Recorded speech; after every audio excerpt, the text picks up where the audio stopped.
There's my husband. Wonderful.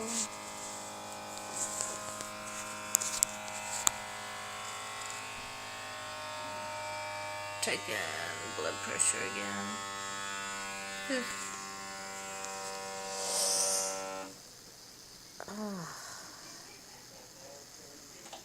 So I was at work and had chest pain and my blood pressure went very, very, very high. So the ambulance brought me out to this hospital, and my husband left work and met me out here. They're doing really, really good. They've already done blood work, 2 EKGs.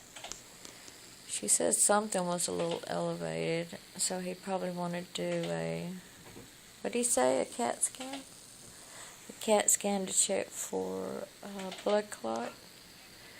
And I'm getting another EKG in an hour or so, and more blood work. So I'll be in here for a little while anyway.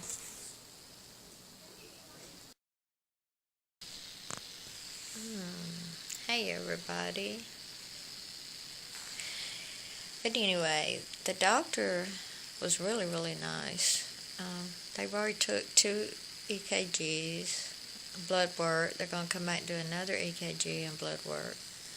The doctor came in here and he went through everything, and he said because of my lupus, I'm at a higher risk for heart disease, also for blood clots. So what he plans on doing is doing these EKGs, intervals, 2-hour intervals of EKGs and blood work, and see what they read. But more than likely he'll want to put me in, do a CAT scan of my chest to check for torn something, blood clot,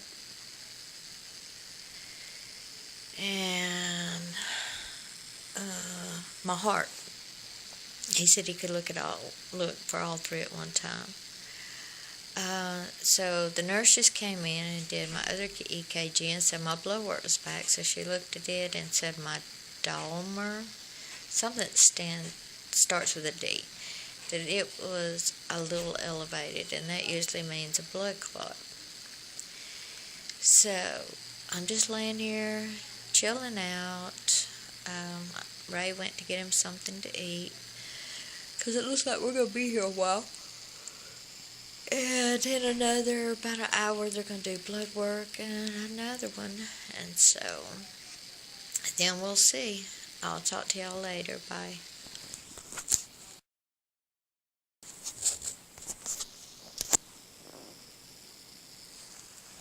Oh, I forgot to mention,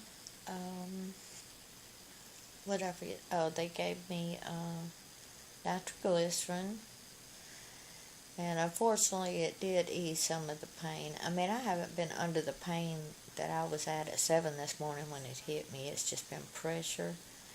But that did relieve the pressure, which the nurse said was good and bad. I said, yeah, I know. And he said that they'll probably want to do an arteriogram. So, but the thing of it is, it's finally nice that people recognize how dangerous lupus is and how it affects you, because he said that he does recognize how it can affect and how I'm at a higher risk. He said without it, they would just send me home. But because of it, they need to investigate further and do more testing. So that really makes you feel a lot better. It really does. So I will try to keep y'all up to date, and I'll talk to you later. Bye. See, hey guys, they're gonna admit me for 24 hours. They did a scan to check for blood clots in my lung, and it was good. They did a scan check for a torn aorta or something. It was good. So I've got to stay 24 hours because they want to do, instead of doing the arteriogram where they go up to your leg, they want to do a scan. But they have to get my heart rate down to below 60 first. It's still staying in the 70s. And they get your blood heartbeat rate down low.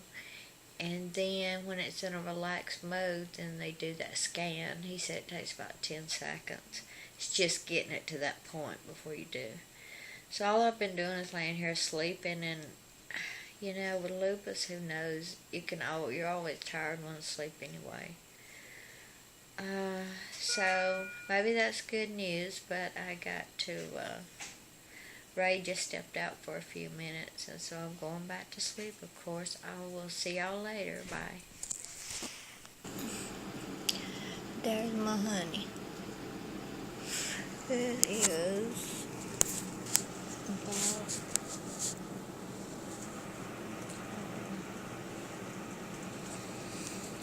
it's about 2 o'clock in the morning. So I finally got up to a room at 10:30 last night. They're still wanting to try to get my heart rate low enough so that they can do that scan. It's in the place of stress test. Anyway, they gave me medicine last night to lower my heart rate up until, I can't remember what time. Then she came with vials of it, and she had to stand there and start pushing them in every 5 minutes to try to get it lowered, and that didn't work.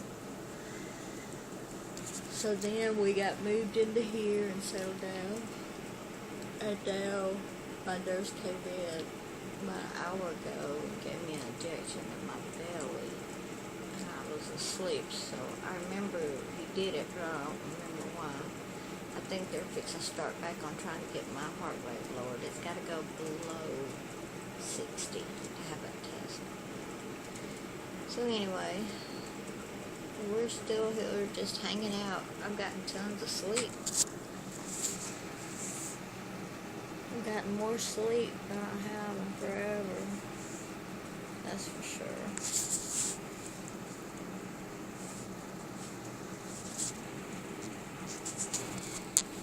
So, hey guys. So they've been really, really good in here.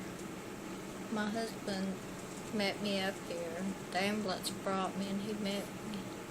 He hadn't left yet. He's so tired. They've been really good to me up here. They let me eat last night, sometime about 7 or so. It was actually good. And I've been drinking Sierra Mist. It's good. And then Ray went and got me some snacks out of the machine because about 10 o'clock I was starved. But as far as the chest pain, I haven't had that anymore. I just feel like now I got the flu, which I don't. I don't even have a fever or nothing. But y'all know how that is. That's how I feel like I'm totally exhausted. I got the flu. So I have practically slept the whole time until just a few minutes ago is the most I felt awake. But yeah, they got one of these. Let me see.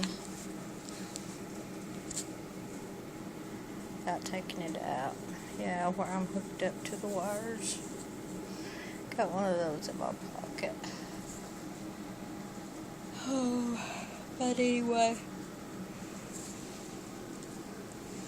So I'm still waiting. Hopefully after I get that one test done, I can go. So I'll talk to y'all later. Bye. So I'm back again. It's like it's about 7:30 in the morning. I haven't been asleep since about probably 12 or 1. I guess the steroids have all kicked in. I got 2 different doses of Metro,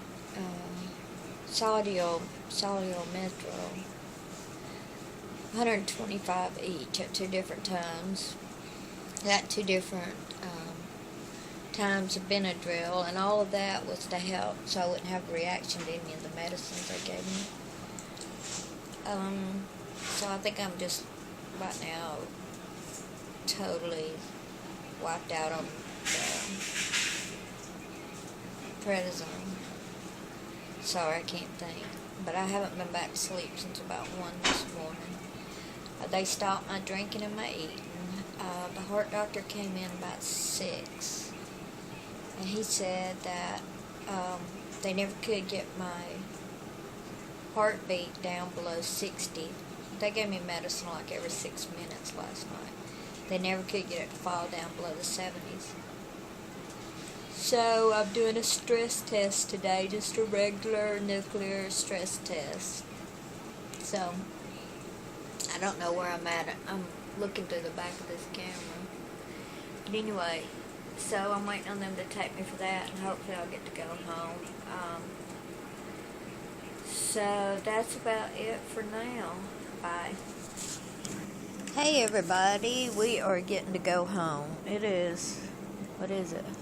Oh God, it's Wednesday, about 6 o'clock at night, and it's still probably a couple hours. So, anyway, I had the catheter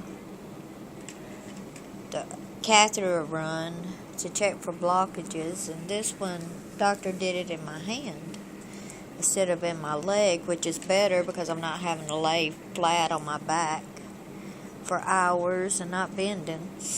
The only thing is, I can't bend this hand. I can go like this, but I can't do anything else, so, I mean, it's not bad. It's not bad. I just have to try to keep remembering, don't do it. But anyway, let's see. I don't know if you can see me or not, but we're glad to get to go home. He said that I had a 30 to 40% blockage. My cholesterol's real high. He put me on Lipitor, and he wants me to go back and see my heart doctor in about 3 weeks, which they're all in the same together. So God took really good care of me, and these people were awesome. I had the best nurses, and my doctor stopped by and saw me 5-6 times a day. He was just great. But I'll try to get this. I'm not going back to work till Monday, so I'll try to get this put together and uploaded. Bye.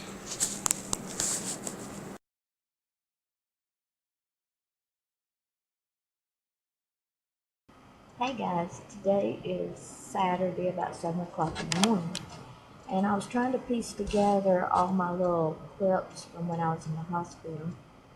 Yeah, I went back over it, turned them right side up, some were upside down, and I know that it's boring, but I'm still going to put it out there anyway, in case there's something in there that could help somebody sometime, and also as sort of like a timeline for me. A few things that I want to touch on is the chest pain I had. I have anxiety, so I have chest pain. I have lupus, I have chest pain. But this one was different this time. I was just standing there working. I hadn't been there but about 30 minutes. And all of a sudden, there was so much pressure right here that it made me go stiff. And then it was up my neck. And then it was at my back at the same place. So that's what got me to, and it didn't. I waited just a second in case it was a muscle spasm, because I am having those in my back. But when she took my blood pressure, you need to know what your blood pressure is, your regular blood pressure. And I know mine is always very low, like 90, 100, over 50 something. So when she took it, and it was up there, 170 over 140, I mean, I knew it was wrong. And she kept taking it for me. So, we do not need to wait. We never know what's going to happen, and you go, oh, it's going to pass. But there's no need in that. There's no need to wait. So I did make the right decision. They listened to me. I told them I had lupus when the ambulance got there to get me. They knew what it was. When I got to the emergency room and I told the nurse, they passed it to the doctor who was on call. And it was as if lights had come on and everybody knew what lupus was. And I was just like, thank you, God. Because he said, oh, well, if you have lupus, then we need to check for blood clots and we need to check for this, and you're at higher risk for that. And and because I have so many allergies, they said, we're not even going to take the chance. So I was given 125 Soluble Metro, 50 Benadryl, at least twice a day, because no matter what test they run, they were going to have me secured that nothing would go wrong. Um, so I'm making a video. So so they did that, and then he went by my family history, by my lupus, and decided what tests needed to be run. Um, they were just excellent. I mean, they were excellent. I had great doctors, great nurses. I really came home feeling safe and secure that they did everything that needed to be done. I felt that way the whole time I was in the hospital, that everything was being done. Of course, I had my wonderful husband right beside me, and he had prayed for me, and you know, I don't, I just wasn't that scared. You know, I guess when you've got God on your side and you know inside you have that peace, there are times when you reach out to Him and it's just okay. And when you have that knowledge and that great belief and knowledge, um, you know, because this world is temporary. Everything here is temporary. It's not going to last. And as we get older and as we get sicker, the more we recognize that. But there's a place in there that you decide it's okay. It's not that you're giving up. It's not that you're not going to fight. It's just that you attack it with a peace instead of an anxiety and a worry and an upset. I still have anxiety attacks. Bad. Real bad. Because of the chemical imbalance, of course. Because your chemical imbalance in your brain is where you get your depression and your anxiety. But I'm not going to start all that. But anyway, I just wanted to let y'all know if you got any questions for me, or if I've got tons of doctor's appointments in the next few weeks. If you have any questions for me, or if there's something that you can help me out with and let me know below your experience or something I should ask my doctor when I go back, please let me know. And so I will try to get this um, uploaded, and I hope somewhere it helps somebody. I'll see y'all later. Bye.